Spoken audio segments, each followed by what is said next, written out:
vous suivez Christ, il y a beaucoup de privilèges que vous obtenez que le reste des gens n'obtiendront pas. Mais il y a aussi quelques sacrifices que nous aurons besoin de faire pour plaire totalement à Dieu et afin de le suivre pleinement. Jean 5, 41. J'aime vraiment ce passage. Je ne tire pas ma gloire des hommes. Je ne suis pas avide d'honneur humain. Je ne recherche pas de renommée mortelle. Là, c'est Jésus qui parle. Je veux que vous vous concentriez sur le mot avide. Je n'ai jamais vraiment vu ça jusqu'à quand j'ai médité dessus ce matin. Il n'y a rien de mal à vouloir que les gens vous aiment. C'est vraiment une émotion naturelle et normale. J'espère que vous m'aimez. Vous savez, nous voulons tous ça. Vous savez.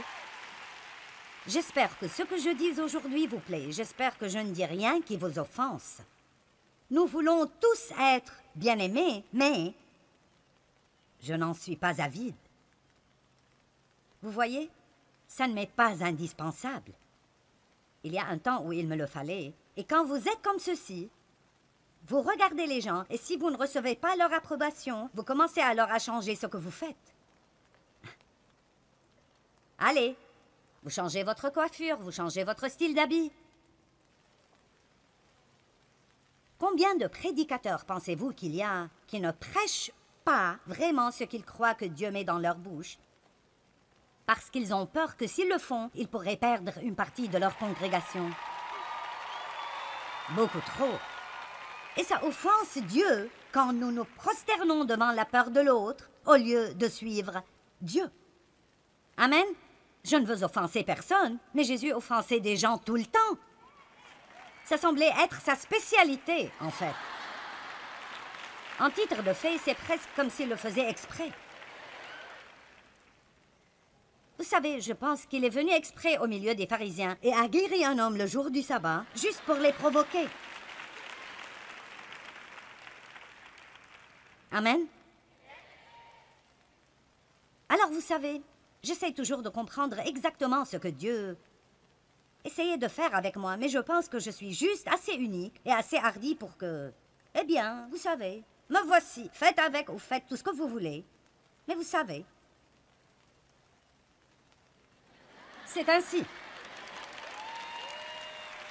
Vous savez, je ne pense pas qu'il y ait quelque chose qui m'émerveille plus que les personnes que Dieu utilise. Ça me fait juste vouloir rire et parfois pleurer.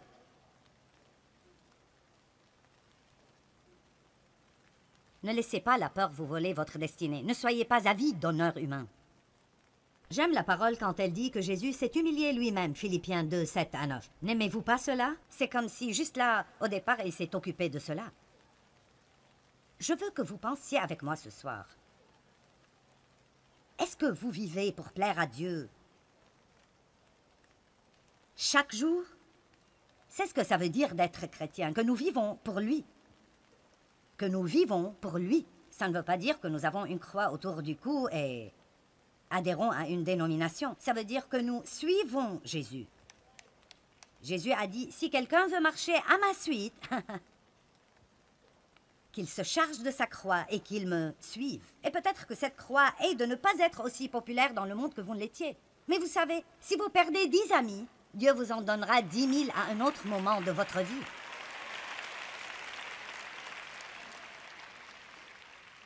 Colossiens 1, 10.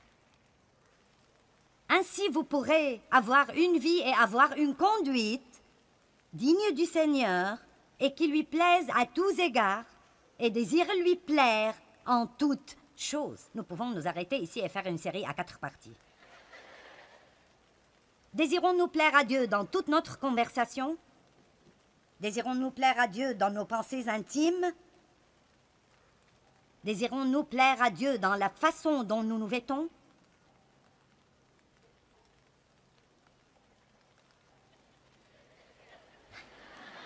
Vous regardez autour de vous comme...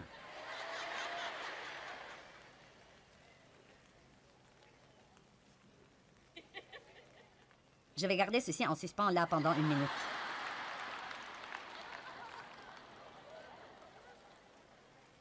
Eh bien, tout le monde le fait. Regardez-moi, vous n'êtes pas tout le monde.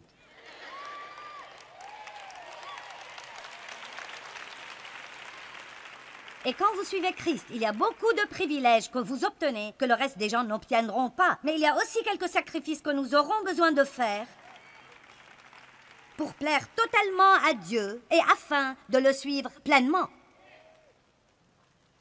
Amen. Donc je laisserai ceci avec vous comme devoir. Je sais que je vous rends probablement plutôt nerveux, mais vous saviez ce que vous obtiendrez quand vous êtes venu.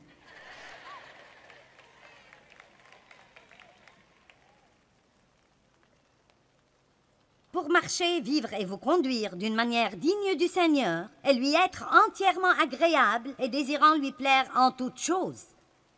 1 Thessaloniciens chapitre 2, verset 4. Mais selon que Dieu nous a jugés dignes de nous confier la bonne nouvelle, l'Évangile, ainsi nous parlons, non comme pour plaire à des hommes, mais pour plaire à Dieu.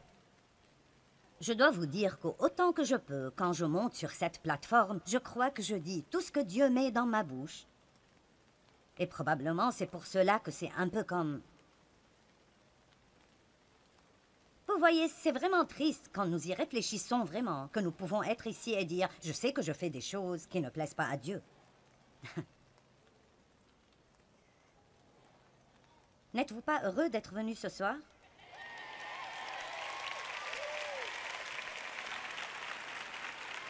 Parce que vous voyez, écoutez bien, la raison pour laquelle je peux dire ceci est parce que plus on plaît à Dieu, plus on est heureux. C'est comme, oui, vous pouvez abandonner quelque chose du côté charnel, mais vous aurez quelque chose du côté spirituel de votre vie. Et je crois cela. Je pense que comme on grandit spirituellement, il y a toujours un peu plus de notre chair qui doit aller sur la croix. Et c'est un processus. Nous prenons toujours des décisions. Notre chemin devient plus étroit et plus étroit et plus étroit. Et quoi que soit la raison pour laquelle Dieu vous a envoyé ici ce soir, il essaye de le rendre un peu plus étroit. Mais ce n'est pas pour prendre quelque chose de quelqu'un. C'est pour vous donner ce que vous demandez. Où est ma joie? Je ne veux plus de paix. Je sais, déjà vu, déjà fait. Je suis passé par là 1 million de fois. La peur du rejet, la peur d'être rejeté par des personnes est une chose terrible. Et pour être honnête avec vous, le rejet est très blessant. Je peux vous dire qu'il m'a été demandé d'abandonner mon église. J'ai perdu tous mes amis et même des membres de ma famille qui n'étaient pas d'accord avec notre décision de laisser la dénomination à laquelle nous appartenions. Ils n'étaient juste pas d'accord. Vous savez, j'aurais aimé rester, mais ils m'ont fait partir. Alors, ce n'était pas comme partir, c'était plutôt pars ou tais-toi, et se taire n'était pas une option pour moi, alors... Et je n'ai probablement pas utilisé le plus de sagesse dans le monde. Vous savez, parfois, quand le feu de Dieu vous frappe, vous n'agissez pas comme le plus malin de la bande, mais je pense que Dieu préfère un petit feu sauvage plutôt que pas de feu. Et alors, vous savez, ça a pris un moment, mais je me suis redressée et je regarde en arrière et je pense, je n'aurais probablement pas dû dire cela ou cela. Mais mon cœur était juste et certainement, ça ne valait pas que tout le monde me rejette comme ça. Mais je peux me tenir debout ici et vous dire, eh bien, j'ai perdu mon ami. Mais ça faisait mal. Je veux dire, c'était extrêmement douloureux. Le rejet fait mal. Et je regarde en arrière maintenant. Je dois honnêtement dire que je ne sais vraiment pas comment je l'ai fait, parce qu'alors je m'occupais beaucoup de ce que les gens pensaient de moi. Ça devait être uniquement par la grâce de Dieu que j'ai été capable de faire cela. Mais je me souviens que je me suis mise à genoux sur le sol de ma cuisine et je venais d'écouter un enseignement à propos de la justice et je n'avais jamais rien entendu de pareil. Je suis juste. Tout ce que j'entendais était que j'étais un pécheur horrible, misérable et pourri. Je suis juste devant Dieu. Je ne suis pas en faute devant Dieu. Alors j'ai écouté un enseignement sur la justice et honnêtement, ma tête ne l'a même pas vraiment compris. C'était 2 Corinthiens 5, 21. Celui qui n'a point connu le péché, il l'a fait devenir péché, afin que nous devenions en lui justice de Dieu. Ce n'est pas comme si j'étais juste à cause de mes propres actions. Nous faisons de mauvaises choses tout le temps. Mais nous avons obtenu la justice de Dieu. Et la Bible dit que nous devons la porter comme une robe. Alors, si vous allez la porter, vous devez la déclarer et vous devez savoir qui vous êtes en Christ. Et c'est en Christ. Ce n'est pas en nous, mais c'est en Christ. Mais j'avais écouté cet enseignement et waouh, quelque chose arrivait en moi. Ma tête ne le comprenait même pas, mais quelque chose arrivait en moi. Maintenant, j'avais toutes ces menaces de perte. Et j'avais une décision à prendre. J'avais une décision à prendre. Et je ne sais pas si quelqu'un regarde à la télé ou quelqu'un ici, mais vous savez que Dieu essaie de faire quelque chose dans votre vie. Vous savez que Dieu a un appel pour votre vie. Peut-être que vous savez que Dieu vous demande d'agir et de faire quelque chose que vous savez que personne ne comprendra. Vous n'êtes même pas à 100% sûr que vous entendez du Seigneur, mais il semble qu'il ne vous laissera pas seul. Et nous parlerons beaucoup plus à propos de la peur de commettre des erreurs. Laissez-moi vous dire, si vous n'êtes jamais prêts à prendre des risques, vous ne serez jamais mature spirituellement. Je prenais vraiment des risques et j'étais très vulnérable. Et je parle de quand j'ai pris cette décision, mais vraiment, c'était Dave et moi ensemble. Et Dave ne se préoccupait pas vraiment beaucoup de ce que les gens pensent, et je ne veux pas dire cela d'une mauvaise façon. Il ne le fait pas, il dit « ce qu'il pense n'est pas ma responsabilité ». J'aurais aimé avoir cela, mais j'ai dû souffrir à travers cela avec Jésus, probablement pour pouvoir vous enseigner. C'est de votre faute, c'est pas la mienne.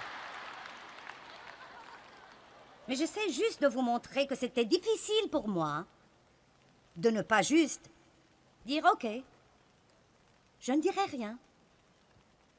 Oui, bien sûr, je comprends. Je ne veux pas faire d'honte, je ne dirai rien. » Mais je suis passée par le milieu. Et maintenant, je profite de la fin. Amen. J'aime toute cette idée de traverser le milieu. Il y a tellement de beaux versets dans la parole de Dieu, tellement de choses magnifiques. Le diable utilise le rejet dans chaque endroit de progrès de votre vie pour essayer de vous arrêter de faire le pas suivant. Combien d'entre vous sentent qu'il y a un pas suivant qui arrive pour vous? Eh bien, j'espère que ce que vous entendez ce soir, la parole de Dieu que vous écoutez, vous aide à prendre une décision de vivre courageusement et aller et sortir et découvrir. Et je ne suggère pas du tout de faire des choses sottes ou des choses stupides ou des choses folles. Vous savez, si 20 personnes spirituellement matures vous disent que vous faites une erreur, vous feriez mieux de reculer et de prier un peu plus. Mais si c'est juste un tas de personnes qui ne suivent pas Dieu de toute façon, et vous savez, je veux dire, vous devez regarder la source d'où votre opposition vient. Je ne dis pas que vous devez être rebelle et que vous ne devez jamais écouter personne, mais il n'y a rien de pire que d'essayer de vivre la vie que vous pensez que quelqu'un d'autre veut que vous viviez. D'essayer d'être comme ils veulent que vous soyez, et comme ils veulent que vous soyez, et comme ils veulent que vous soyez. Et assez tôt, vous vous perdrez vous-même. Vous ne savez même pas ce que vous êtes supposé être. Faire des choses difficiles est bon pour nous. Ça l'est vraiment. Ne pensez pas que si quelque chose est dur, ça veut dire que vous ne devez pas le faire. Dieu met des choses difficiles sur notre chemin exprès. Et la Bible dit dans Ésaïe 41, « Je te fortifierai en face des difficultés. » Regardons Ésaïe 41, 10. Qu'est-ce que votre bébé voudrait mâchonner quand il fait ses dents? Quelque chose de dur. Qu'est-ce que votre chiot voudrait mâchonner quand il fait ses dents? Ah. Nous sommes en train de nous faire des dents spirituelles et nous devons le faire sur des choses dures, des choses difficiles. Amen? Où en étais-je? Ésaïe 41, 10.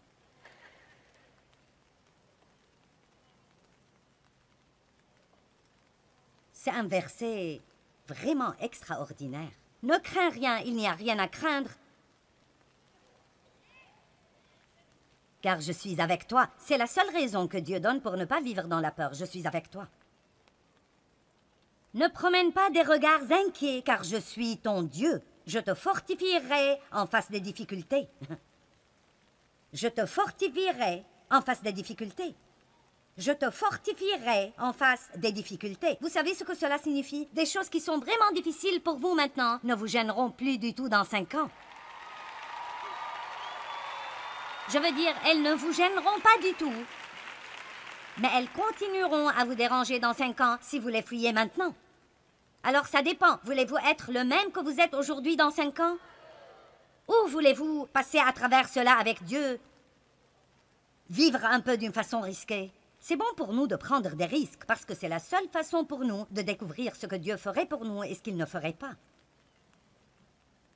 J'ai commencé à agir. J'ai quitté mon travail quand j'ai senti que Dieu me disait de commencer ce ministère.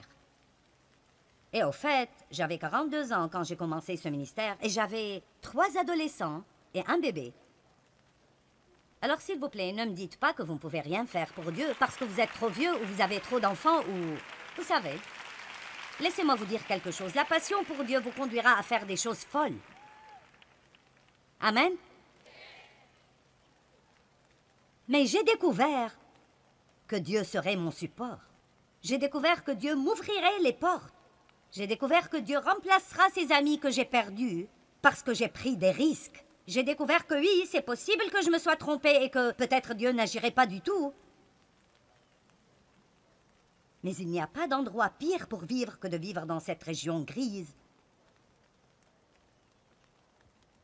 dans la zone sauve.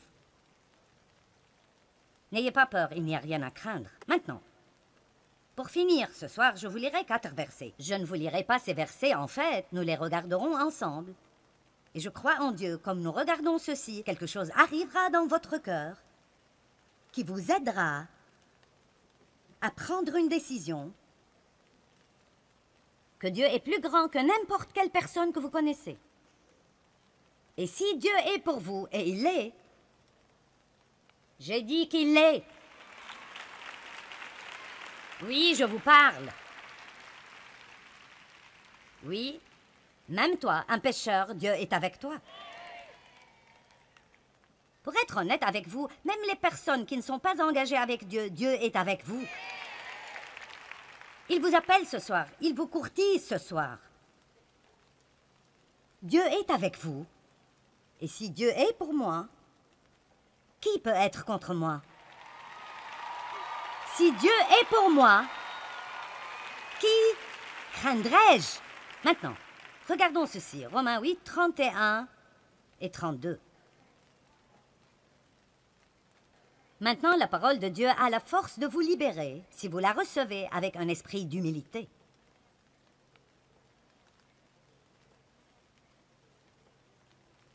Que dirons-nous donc à l'égard de ces choses? Si Dieu est pour nous, qui sera contre nous? Qui peut être notre ennemi si Dieu est de notre côté?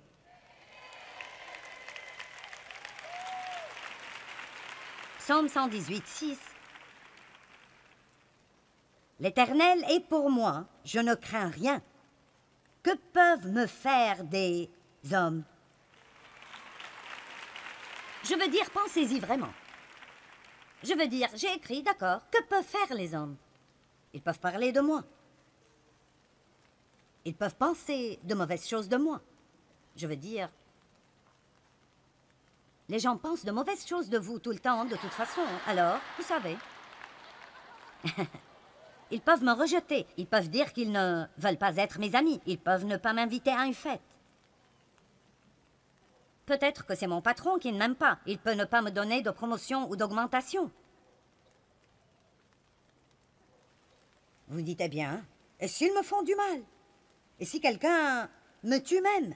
Il y a un verset où Dieu dit que vous feriez mieux de ne pas craindre les personnes qui peuvent tuer votre corps. Mais il faut craindre celui qui est responsable de votre éternité. Amen.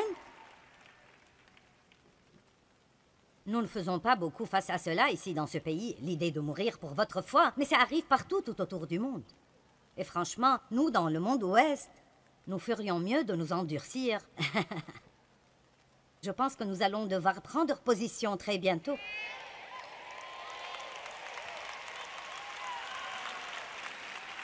Et nous perdrons peut-être quelques avantages.